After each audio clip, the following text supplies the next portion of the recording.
आज से 650 वर्ष पूर्व यहां मंदिर की स्थापना हुई थी। मंदिर पर एक बार आक्रमण हुआ। जो राधा वल्लभ राधा कृष्ण सूर्य वाला मंदिर यहां प्रसिद्ध है, उसी मंदिर की बात कर रहा हूं। 650 वर्ष पहले यहां मंदिर की स्थापना हुई थी और उस मंदिर के ऊपर आक्रमण हुआ था। उस मंदिर को तोड़ा गया था और आज भी उस टूटे हुए मंदिर के अवशेष, मंदिर के बहुत सारे अवशेष आज भी हैं जो जमीन के अंदर दबे हुए हैं। आप ध्यान से सुनेंगे सभी लोग। पूर्व में आज से बहुत साल पहले यहां कई संतों ने तपस्या की है। कई संतों ने तपस्या की है। मंदिर के गर्भगृह के 100 मीटर के अंदर, मंदिर का जो गर्भगृह है, जो पुराना मंदिर था, उस मंदिर के 100 मीटर के चारों तरफ एक लाइन डाल करके भी आप चिन्ह लगा सकते हैं। आप कहेंगे तो मैं भी चिन्ह लगा दूंगा। मंदिर के 100 मीटर के अंतर में अपार संपदा जमीन के अंदर है। अपार संपत्ति जमीन के अंदर है, परंतु कोई भी उसको नहीं ले सकता और लेने का प्रयास भी ना करें। मंदिर को ही प्राप्त होगी। आज माइक से कह रहा हूं ये बात, जो संपत्ति मंदिर की है वो मंदिर को ही प्राप्त होगी। 9 सोने के पात्र, 9 सोने के पात्र थे भगवान की सेवा में। राधा कृष्ण राधा वल्लभ जी के मंदिर में 9 सोने के पात्र थे, भगवान की सेवा के पात्र थे। उनमें से 5 पात्र चोरी में गए। 4 पात्र, 4 सोने के बर्तन आज भी हैं जो जमीन के अंदर दबे हुए हैं। भूमिगत हैं। एक पत्थर की मूर्ति भी है जो यहां राधा वल्लभ सरकार की मूर्ति थी, वो तो नीलम की मूर्ति थी। लेकिन एक और मूर्ति है छोटी, कृष्ण भगवान की मूर्ति है, जो आज भी उसी जगह पर भूमिगत है, जमीन के अंदर मूर्ति है। जिस दिन वहां की खुदाई हो, इस कागज को उठा करके पढ़ लेना कि महाराज जी ने क्या कहा था। मैं तारीख भी डालूंगा इसके ऊपर आज की। और 2026 के प्रारंभ में, आने वाले 2026 के प्रारंभ में इस मंदिर के निर्माण का योग बनेगा। उसके पहले आप प्रयास करेंगे, मंदिर नहीं बन सकता।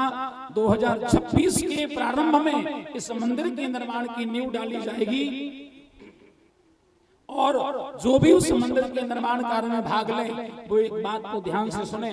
मंदिर का जब कार्य शुरू होगा, खुदाई होगी, खुदाई में 3 नाग निकलेंगे। नाग, मंदिर की खुदाई में 3 नाग यहां पर निकलेंगे। नाग तो बहुत सारे हैं, लेकिन केवल 3 निकलेंगे जमीन के अंदर से। उनको मारना मत, उनको छेड़ना मत, कार्य सफल होगा। राजा सूरजमल के द्वारा नाम आया है। 280 वर्ष पूर्व मंदिर 650 साल पहले बना था, लेकिन 280 वर्ष पूर्व राजा सूरजमल के द्वारा यहां पर सोने का मुकुट चढ़ाया गया था भगवान श्री कृष्ण के लिए। मंदिर के निर्माण में सोने से जुड़ी हुई बहुत सी वस्तुएं भी प्राप्त होंगी। सावधानी बरतें, विनाशकारी भी हो सकती हैं। जो सोने की वस्तुएं निकलेंगी उसके साथ कोई भी छेड़छाड़ न करें या निजी काम में उसको न लें। अगर लेंगे तो विनाशकारी हो सकती हैं। और 5 आत्माओं का निवास है। आज की स्थिति में, वर्तमान में उस मंदिर के प्रांगण में जो बाउंड्री बनी हुई है, उस बाउंड्री के अंदर 5 आत्माओं का निवास है। 5 आत्माओं में से 4 आत्माएं मंदिर के बाहर, जो वर्तमान में भोलेनाथ का मंदिर है, उस मंदिर के गेट के बाहर 4 आत्माएं निवास करती हैं। बोलिए, सही है? एक आत्मा मंदिर के अंदर शिव जी के बगल में है, एक आत्मा शिव जी के मंदिर के बगल में है जो प्रत्यक्ष रूप में है, और कई लोगों ने उसका अनुभव भी किया है। बोलिए सत्य है।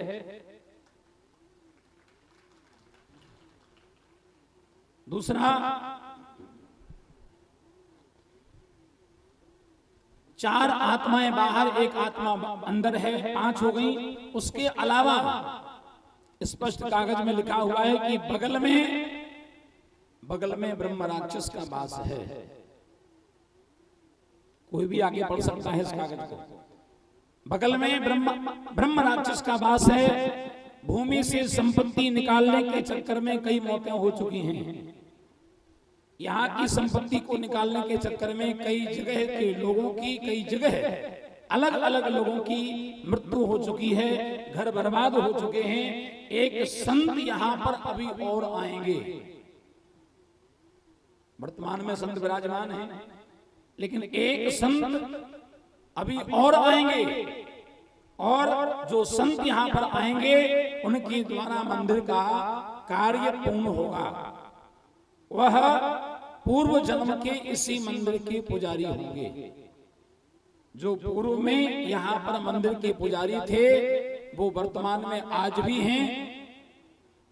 मरने के बाद उनका अगला जन्म हुआ है, पूर्व जन्म के पुजारी हैं, लेकिन वो इस जन्म में संत के भेष में हैं। आप उनको ढूंढने का प्रयास न करें, वो अपने आप आएंगे।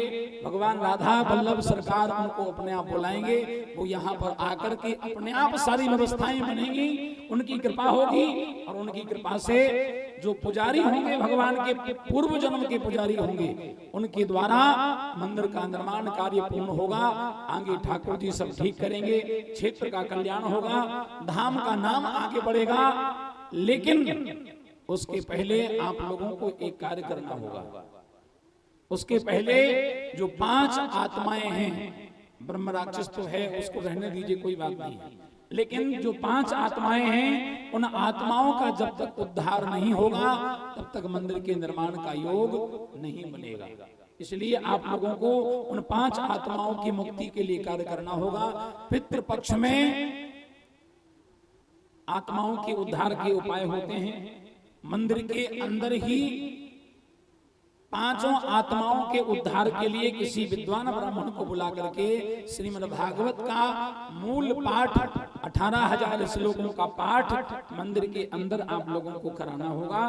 तभी उन 5 आत्माओं का उद्धार होगा, और उन आत्माओं के उद्धार के पश्चात इस मंदिर के निर्माण का कार्य, उसका जो मार्ग है वो प्रशस्त होगा, और 2026 के शुभारंभ में मंदिर के निर्माण की नींव डाली जाएगी। बोलो राधा वल्लभ सरकार की, बोलो बालाजी सरकार की।